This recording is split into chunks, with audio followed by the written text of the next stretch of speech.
With the men's Ashes nearing completion, it's time for the women to take center stage. The women's Ashes will begin with a 3-match T20I series starting this Thursday at Adelaide, and then one test, and the series will be complete with a 3-match ODI series starting on 3rd February. Some head-to-head stats between Australia and England series-wise in the last 10 years. In tests, England have managed to win two of them. Two of them have ended in a draw, and Australia have managed to win one. And the ODIs, it's evenly matched with England and Australia having won 2 series each, and in the T20Is as well, the same results apply. The top run scorers in the Ashes head-to-head are definitely some familiar names. Elyse Perry has scored 624 runs in 5 innings at an average of 78 in tests with the highest score of 213. England, it's their skipper Heather Knight at the front with having scored 385 runs in 11 innings at an average of 38.50. Coming to the ODIs, again it's Elyse Perry for Australia. She has scored 604 runs in 15 games with an average of 50. Meg Lanning is closing in on English skipper Heather Knight with 495 runs in 15 innings. Coming to the bowlers, the most wicket taker in test matches is of course English seamer Catherine Brunt with 35 wickets in just 9 games, and she has taken 2 5-wicket hauls as well. Elyse Perry is the flag bearer for Australia with 31 wickets in just 8 games, and she also has 2 5-wicket hauls to her credit as well. And in the ODIs, similarly Perry, Anya Shrubsole have been the leading wicket takers. Let's now take a look at both the squads.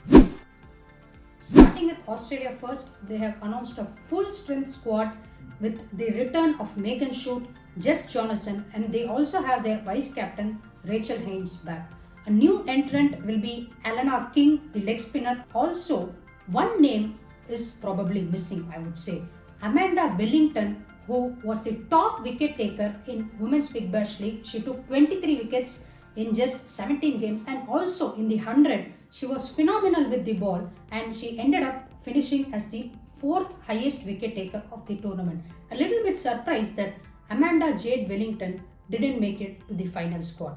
Talking about Alana King, she has picked up 16 wickets in 14 games in the Women's Big Bash League 2021 at an average of 18.25. It is a very lethal squad that has some unbelievable depth in batting. They have Rachel Haynes, Elyse Perry, Ashley Gardner, Meg Lanning, and also the all-rounder Talia McGrath, who has done the finishing role perfectly in most recent times. Now, it will be interesting to see who makes it to the final playing 11.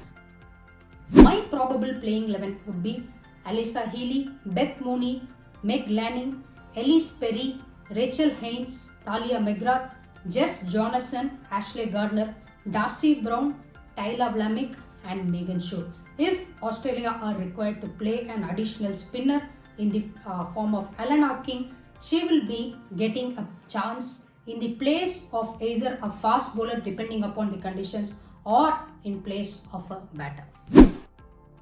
Taking a look at the English squad for the Ashes, Maya Boucher and Charlotte Dean have got another call-up after their impressive performances against New Zealand in T20Is and ODIs respectively. Charlotte Dean has been very impressive with her off-spin, picking up 10 wickets in 5 games at just an average of 19.2. This might be the probable playing 11 for England. Danny Wyatt, Heather Knight, Tammy Beaumont, Nat Sever, Sophia Dunkley, Amy Jones, Catherine Brunt, Sophie Eccleston, Anya Shrubsole, Tash Farron, the left-arm seamer, and Charlotte Dean, or even Sarah Glenn as the leg spinning option. They have a fantastic batting order and people who can bat very deeply as well.